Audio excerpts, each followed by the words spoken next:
नमस्ते सर जी। नमस्कार पुत्र जी। और क्या हाल चाल है?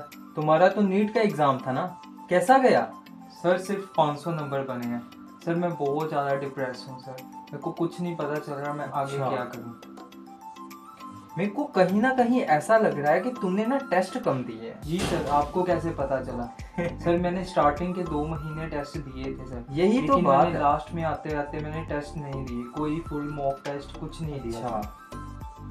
So, hello everyone, this is Ishant. Welcome back to my channel. So today's video topic is how to increase our marks in mock test. What is the strategy and how many number of tests. ठीक है, ये सारी बातें आज की video में discuss करेंगे कि टेस्ट की इंपॉर्टेंस क्या है। ये स्टार्टिंग में एक क्लिप दिखा दिया है, इसका क्या मतलब है, क्या बताना चाहते हो। So without any delay let's start the video. So सबसे पहले मैं बात करूंगा इंपॉर्टेंस ऑफ टेस्ट की, कि टेस्ट की क्यों इतनी इंपॉर्टेंस है, क्यों इतना फोकस किया जाता है इस पे, क्यों इतना ध्यान दिया जाता है, क्यों इतना बोला जाता है कि इस पे हमें ध्यान देना चाहिए। सो इसके लिए कुछ चीजें होती है। लाइक सबसे पहली चीज कि आपको एक पुश मिलता है सिलेबस कवर करने में। दूसरा, आपको अपनी मिस्टेक्स का एवेल्युएशन मिलती है, आप उससे फाइंड कर सकते हो कि आप किस में आप गलतियां कर रहे हो, ठीक है, और गलतियों का पता चलता है, फिर आप उन गलतियों से सीखते हो, ठीक है। फिर आपको पता चलता है कि आपकी हर एमसीक्यू को सोल्व करने की अप्रोच क्या है, उसमें क्या चेंज करना चाहिए। आपको अलग अलग तरीके को पता चलता है, लाइक एलिमिनेशन मेथड हो गया। जब आप टेस्ट दोगे तो भी आप ये चीज़ें इंप्लीमेंट करोगे, तभी आपको पता चलेगा कि हाँ ये चीज़ अच्छी है, ये चीज़ मेरे को एक्चुअल एग्जाम में भी करनी चाहिए, ठीक है। फिर आप अपनी इम्प्रूवमेंट, जैसे नंबर ऑफ टेस्ट दोगे आपकी इम्प्रूवमेंट होगी, आपके मार्क्स इंक्रीज होंगे, एक मोटिवेशन मिलेगी जिससे आप नीट में अच्छा परफॉर्म कर पाओगे। एक फियर, जो टेस्ट को देखते, टेस्ट के दिन से पहले जो फियर होता है, वो उस चीज़ को फेस करना आपको आ जाएगा। तो ये चीज़ें बहुत बहुत इंपॉर्टेंट होती है। एक्चुअल नीट एग्जाम से पहले ही आपको ये चीज़ें आनी चाहिए। फिर जो एक्चुअल एग्जाम होता है तो ये चीज़ों का आपने ऑलरेडी फेस कर रखी है, तो आपको इतना कुछ मतलब वो नहीं होता है कि आप जब इतने सारे मॉक टेस्ट दोगे ना, तो आपको नीट का एग्जाम भी एक मॉक टेस्ट की तरह ही लगेगा। पर्सनली यही फील्ड है।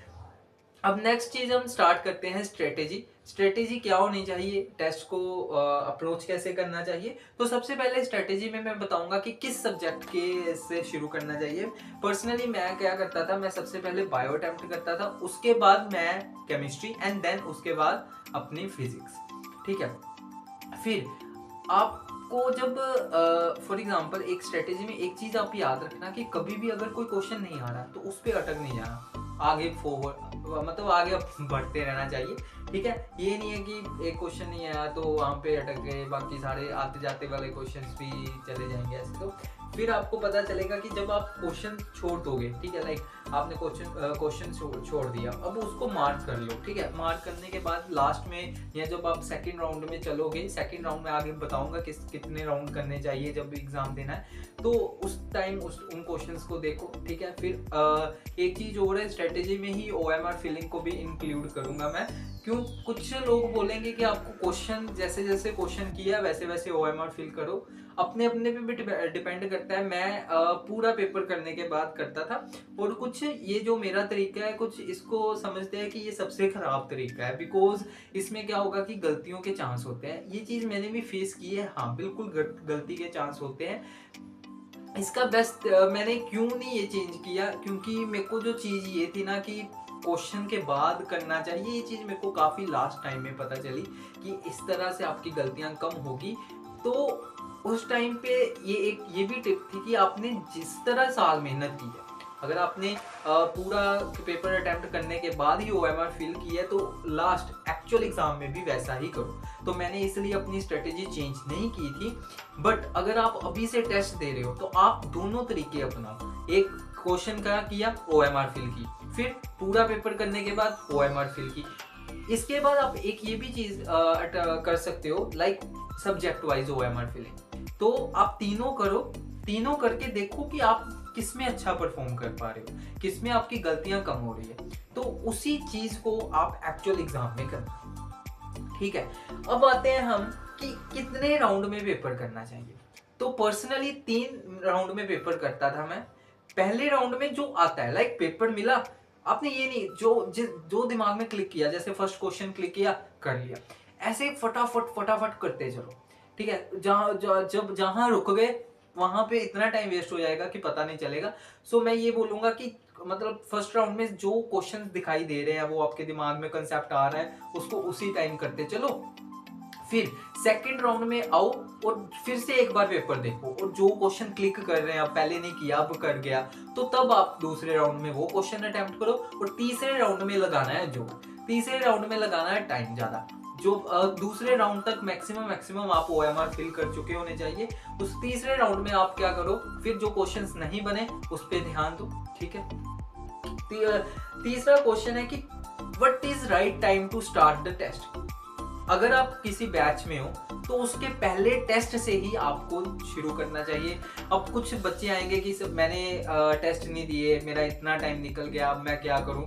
तो उन बच्चों के लिए एक एडवाइस है कि अब जो भी अपकमिंग टेस्ट है, आपका सिलेबस चल रहा होगा, ठीक है, तो आप क्या करो, जो भी अपकमिंग टेस्ट है संडे को है, आप एक हफ्ते में जितना उसका मैक्सिमम रिवाइज कर सकते हो चीजों को करो और वो वाला टेस्ट दो। अब अभी से शुरू करो, और बीच बीच में जब टाइम मिलेगा तो पुराने टेस्ट दे देना, ठीक है।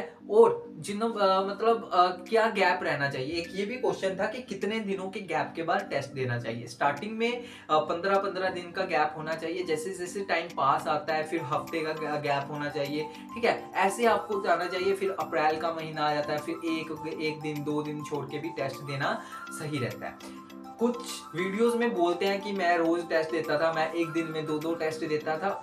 यार हर बंदा एक जैसा नहीं होता, ठीक है। मैं 2 दिन के गैप में टेस्ट देता था, मैं रोज, क्योंकि एक टेस्ट को आप दोगे 3-3.5 घंटे वो लगेंगे, ठीक है। फिर अपने आप को थोड़ा सा उसमें अडेप्ट करना, आधा घंटा पहले हम बुक्स छोड़ देते हैं कि 2 बजे हमने बैठना है और टेस्ट देना है।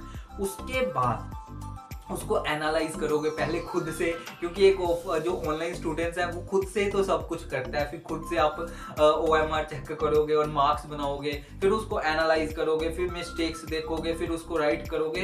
तो ये काफी लंबा प्रोसीजर होता है। तो एक दिन का गैप भी अगर आप देते हो टेस्ट में तो it is good. Full syllabus कब से शुरू करने चाहिए, कि आप फुल सिलेबस ही देने चाहिए या पार्ट सिलेबस भी देने चाहिए, it is one of the question. बिल्कुल, देखो पार्ट टेस्ट बहुत रोल प्ले करेंगे आपके एक अच्छे लेवल पे सिलेबस कवर करने में। तो आई विल रिकमेंड कि सबसे पहले आप पार्ट टेस्ट दो, उसके बाद धीरे धीरे जब पार्ट टेस्ट से सिलेबस कवर होगा तो फिर यूनिट वाइज टेस्ट भी आते हैं। अगर आप कंफर्टेबल हो, direct shift to full syllabus test. पहले पार्ट टेस्ट से ही शुरू करना चाहिए। एनालिसिस ऑफ टेस्ट, अगर टेस्ट दे दिया, उसका एनालाइज नहीं किया, गलतियों से नहीं सीखा, तो टेस्ट जो आप 3.5 घंटे दोगे टेस्ट को, वो वेस्ट चले जाएंगे, उसका कोई फायदा नहीं होगा। सो अगर टेस्ट देना है तो दिमाग में एक चीज रख लो कि 2-3 घंटे टेस्ट के बाद मुझे एनालिसिस को भी देने हैं, फिर ही उस टेस्ट का कोई फायदा होगा। उससे आपको गलतियां पता चलेगी और गलतियों से आप सीखोगे और नेक्स्ट टेस्ट में आप इम्प्रूवमेंट करोगे। So this is all about that. तो थैंक यू सो मच।